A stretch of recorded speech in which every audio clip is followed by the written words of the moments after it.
Section 1. You will hear a conversation between a guest and the receptionist at a hotel. First, you have some time to look at questions 1 to 5.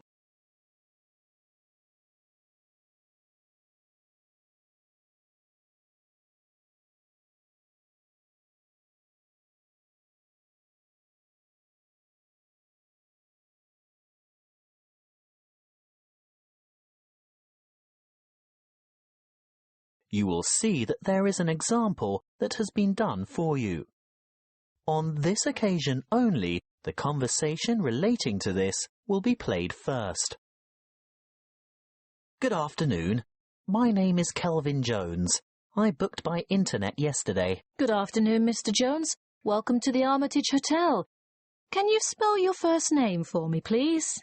Certainly. K-E-L-V-I-N. Thank you. Do you have your booking number? Or perhaps you printed out your confirmation?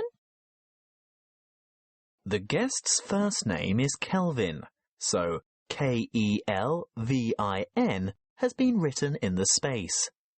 Now we shall begin. You should answer the questions as you listen, because you will not hear the recording a second time. Listen carefully and answer questions 1 to 5. Good afternoon. My name is Kelvin Jones. I booked by internet yesterday. Good afternoon, Mr. Jones. Welcome to the Armitage Hotel. Can you spell your first name for me, please? Certainly. K-E-L-V-I-N. Thank you. Do you have your booking number? Or perhaps you printed out your confirmation? Yes, of course. I don't have the printout, but I did remember to note down the number. It's OOL-238-1420. Thanks.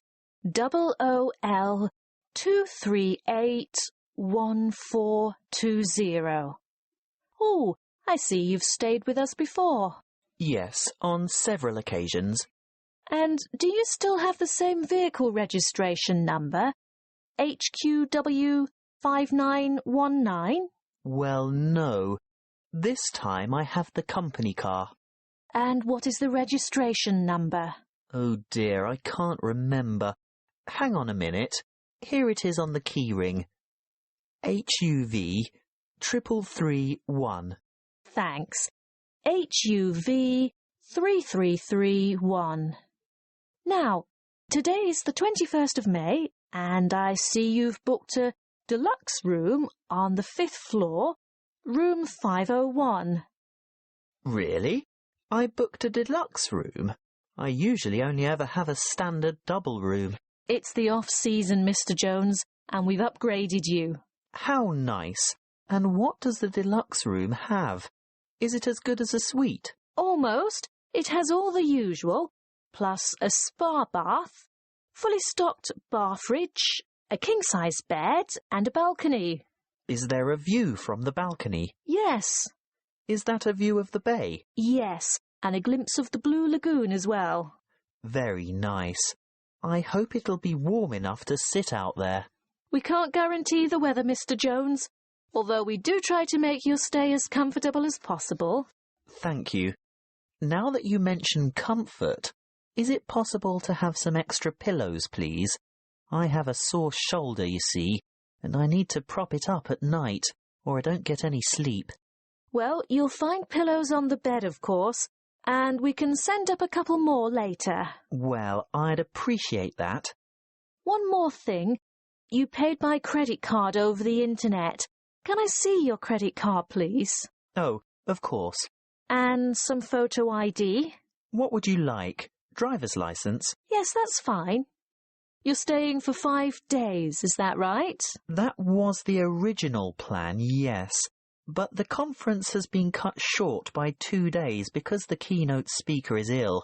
So I'll be going home on Wednesday. So that's just 3 nights in all. Afraid so. Before you hear the rest of the conversation, you have some time to look at questions 6 to 10.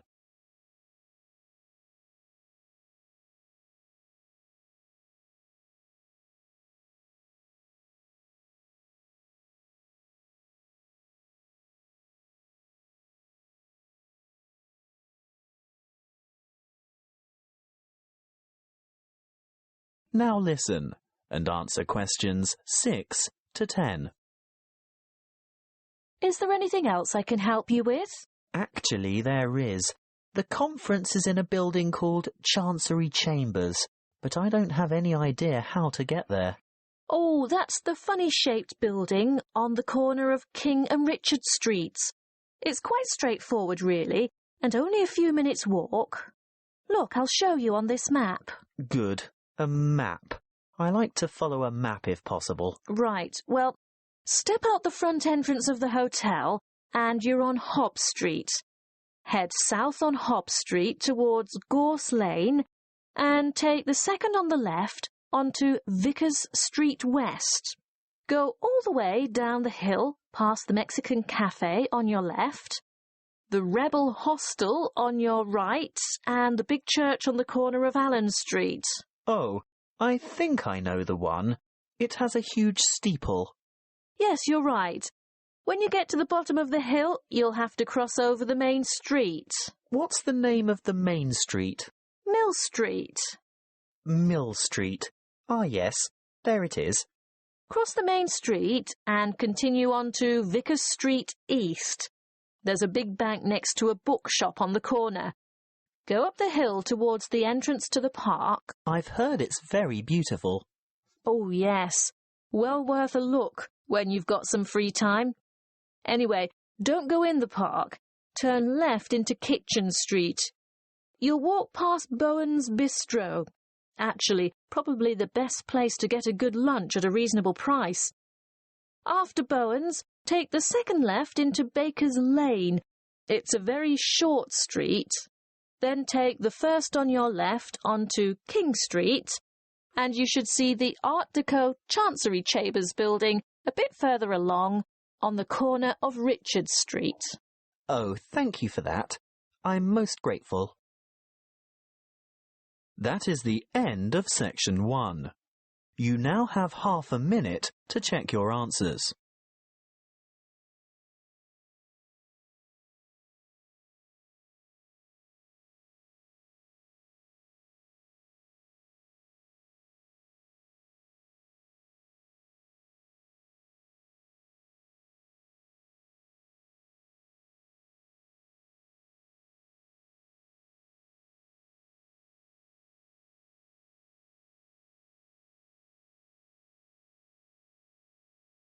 Now turn to section 2. Section 2. You will hear a recorded message by an employee of an investment society giving information about savings and investment options.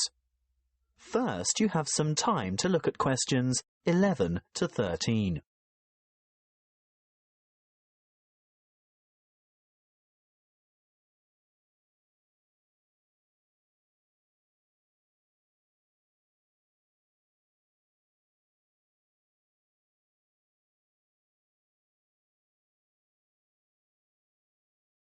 Listen carefully and answer questions 11 to 13. Welcome to the information line of the State Investment Society. Why would you choose to put your money into an investment society and not a bank? Well, SIS offers everything you'd expect from a bank, but the difference is we're a cooperative. We're 100% owned by our customers, people like you, and that means we always put your best interests first. You won't see our profits going into large foreign-owned finance corporations. No, you'll see them coming back to you and your local community. As a cooperative, we work hard to keep our fees competitive and absolutely minimal. Even better, we can advise you about ways to avoid fees. Here are some suggestions. Firstly, we recommend you carry out as much of your personal banking as possible with us. We won't charge account fees unless your account becomes inactive for some reason. See? No unnecessary fees. Secondly, if you maintain certain minimum account balances, you won't have to pay any transaction charges for transferring money between any accounts that have the same customer number, although there may be some service charges that apply, such as the establishment of automatic payments. So, How can we help you? Before you hear the rest of the talk, you have some time to look at questions 14 to 20.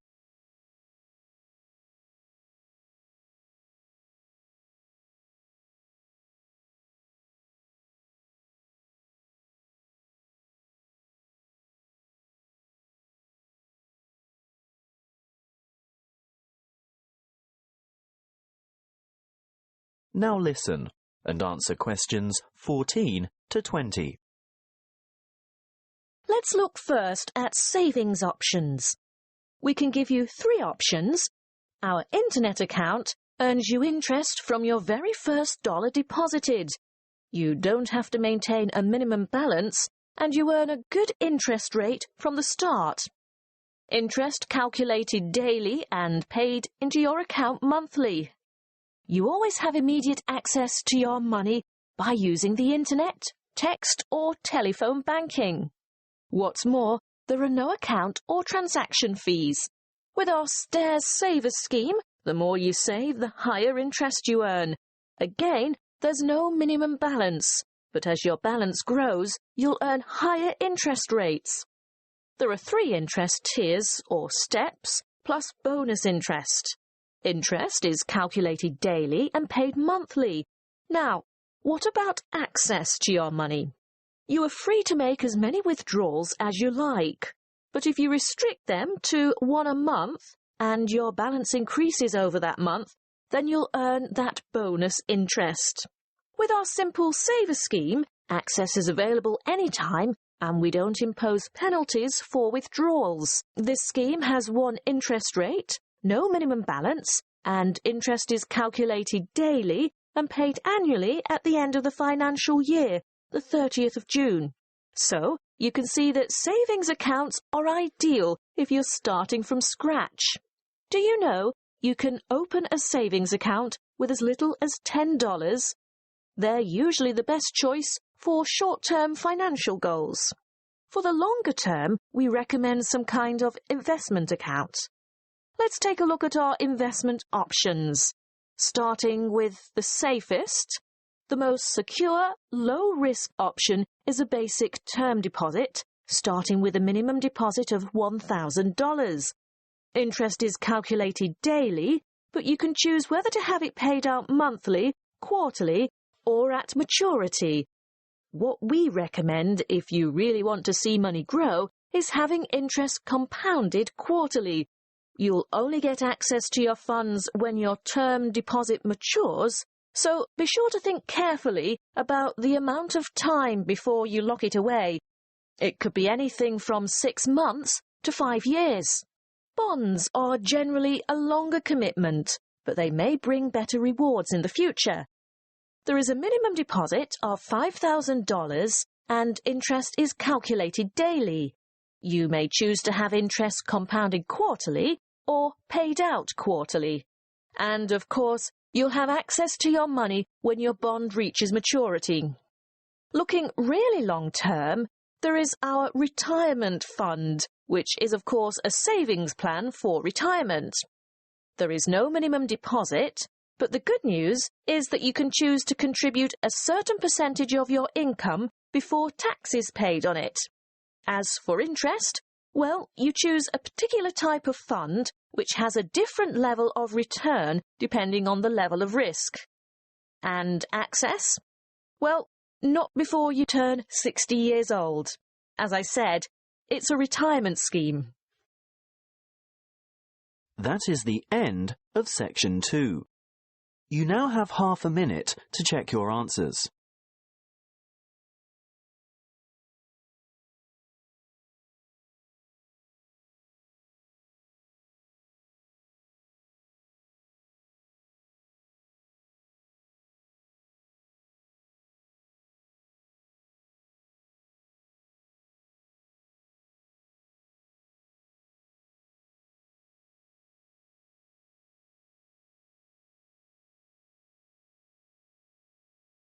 Now turn to section 3.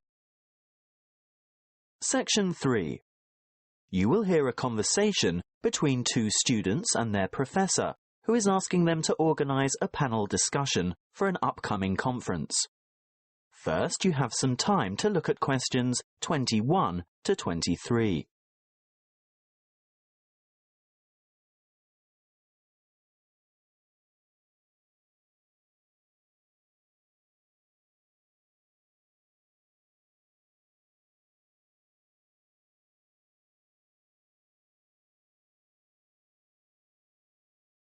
Listen carefully and answer questions 21 to 23. Come in and sit down, Louise, Stuart. I suppose you're wondering why I've asked you both to come here today. Well, we've heard rumours. Forget the rumours. I'll get straight down to business. You know that I'm organising a conference on 17th century English literature? Yes, but, well, I've arranged for 3 keynote speakers, and I've invited 25 panellists so that we can have 5 panel discussions. And I want you two to organise one of the panel discussions. But we haven't done that before. Is it like a team presentation? No, the purpose is quite different. In a team presentation, the group presents agreed-upon views, as you have both done at the end of a group project. Yes. Well, in a panel discussion, the purpose is to put forward different views. We want to expose the audience to several different viewpoints at the same session. It can help the audience evaluate their own positions regarding specific issues, and if it's well conducted, it's usually more interesting than a single speaker forum. Before you hear the rest of the conversation, you have some time to look at questions 24 to 30.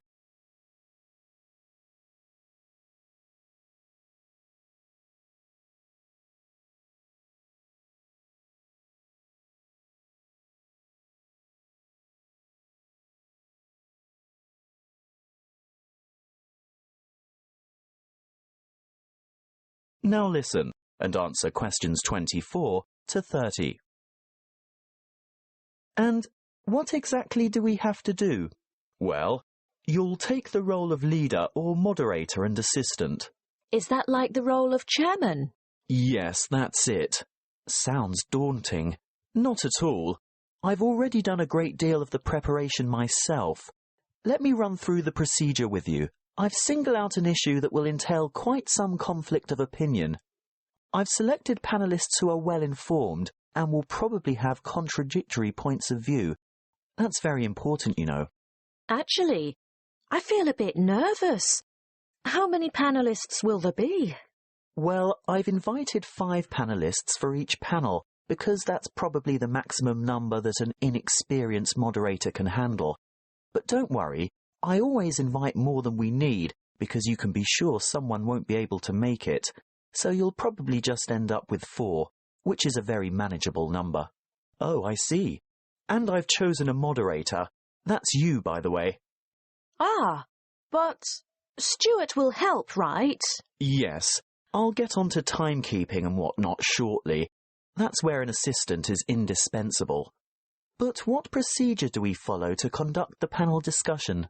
Don't worry, I was just about to say, I've also settled on the format. What is it? There are various formats that can be followed, but I've always found this one to be very effective. Yes? Okay. Make some notes on these guidelines as I run through them, and ask me questions about anything you don't understand. We're ready? Firstly, the moderator introduces the topic and the panellists. But we don't know who the panellists are. Don't worry, I've prepared a short biographical introduction for each one of them, and I'll give you that information tomorrow. Oh, good. Next, the panellists are given a set amount of time to present their views on the topic. I'd say about 2 minutes each should be sufficient. Now, this is where Stuart's timekeeping is going to be important. You have to keep to the schedule all the way through, because the lecture room has only been booked for an hour. How do I indicate when the time is up? You stand off to one side of the panel, either with your back to the audience or hidden from the audience, but in full view of the panel and moderator. You have a digital clock or timer, and you hold up the appropriate number of fingers to give the number of minutes. When the time is up, you make a cutting gesture with your hand. Ah, but What if the panellists keep talking?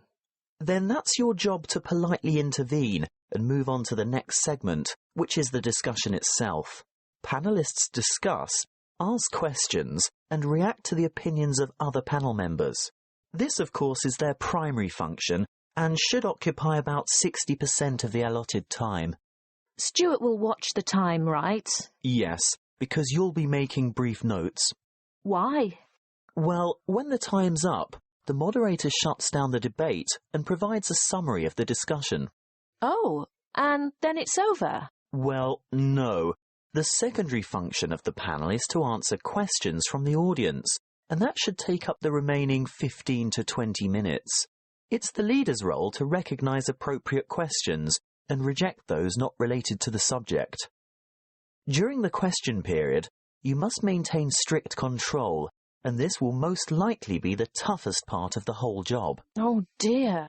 Stuart will of course help you here by ensuring that as many people as possible have a chance to ask their questions, and that no one member of the audience tries to dominate. With about 5 minutes to go, he'll announce that there's time for only a couple more questions, then announce, last question. And then it's over? Not quite. You still have to acknowledge the involvement of the panellists and invite the audience to thank them with a round of applause. Should I clap too? Yes, you should both take part in the applause. That is the end of section 3. You now have half a minute to check your answers.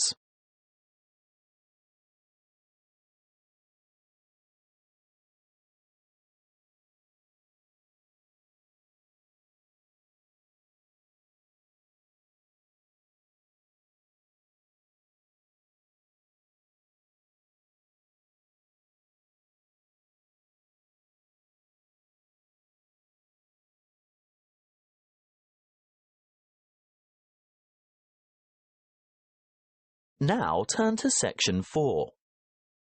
Section 4.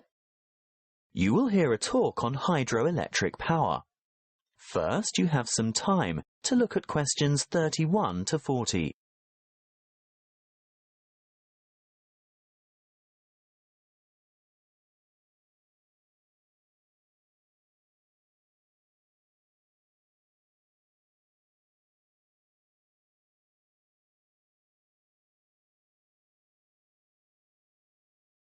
Listen carefully and answer questions 31 to 40. Welcome to our series on renewable resources. The topic today is hydropower. As you most probably know, hydro means water, so we are talking about using water to generate electricity. Of course, there are many ways to generate electricity, but hydropower is important to the community. Firstly and obviously because it's renewable. The Earth's hydrologic cycle of constant evaporation and transpiration provides a continual supply of water from rainfall and snowmelt. The second point to consider is its efficiency. Hydropower plants are able to convert approximately 90% of the energy from the falling water into electric energy, whereas many fossil-fueled plants lose more than half of the energy content of their fuel by way of waste heat and gases. For this reason, they are very efficient. Hydropower is also clean. It doesn't emit harmful gases that contribute to air pollution, acid rain and global warming. No trucks, trains or pipelines are needed to bring fuel to the site, and there's no noise pollution either. Furthermore, hydropower plant machinery is fairly simple and runs at slow speeds, which makes it reliable and durable. And hydropower units are flexible also. They have the ability to start quickly and adjust rapidly to changes in demand for electricity, thus enabling them to meet peak loads. But this also allows them to serve as reserve capacity and bring more stability to the power system overall. The dams that provide hydroelectric power also have other uses, such as navigation, flood damage reduction, water supply, recreation, irrigation, and low-flow augmentation, but it's not the purpose of this talk to go into those details. How do the hydropower plants work? Well, a dam is built across a river, which captures water to form a reservoir and raises the water level to create head. Think of head as the vertical distance that the water falls as it passes through the dam. In other words, the difference in water level between the reservoir behind the dam and the river below.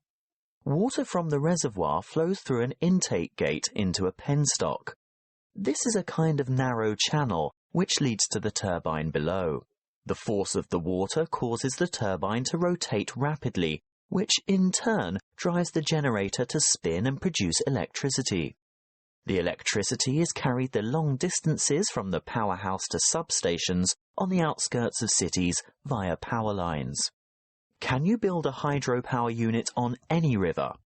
Well, no. Just having water in a river isn't enough. A good dam site must have enough stream flow as well as enough head. A fast-flowing river on the plains is probably not suitable because a dam couldn't be built high enough to provide the head needed for efficient production of electricity. On the other hand, dams in arid high country may have plenty of head but insufficient stream flow. The perfect spot for a hydropower plant is where the right combination of stream flow and head exists. What about the environment? Surely the construction of large dams has an environmental impact. Well, yes it does. Certainly dams and reservoirs are built to improve the lives of people living in towns, farming communities and cities. But there must be a balance between development and preserving the natural environment. Needless to say, the natural river environment is changed, which leads to changes in river ecology and aquatic habitat. Sometimes, for example, dissolved oxygen levels below dams get so low in summer that there is a negative impact on aquatic life. These levels can be improved, however, by using special aerating turbines and/or injecting oxygen directly into the stream flow. In order to protect and improve the habitat for endangered and other species of birds, fish and water life, there needs to be a thorough review of operating plans to see if a better balance can be achieved. Hydropower plant design and operation must not only meet the needs of consumers for electricity, but work hand in hand with agencies whose concern is for the fish and wildlife, water quality and water supply. That is the end of section 4. You now have half a minute to check your answers.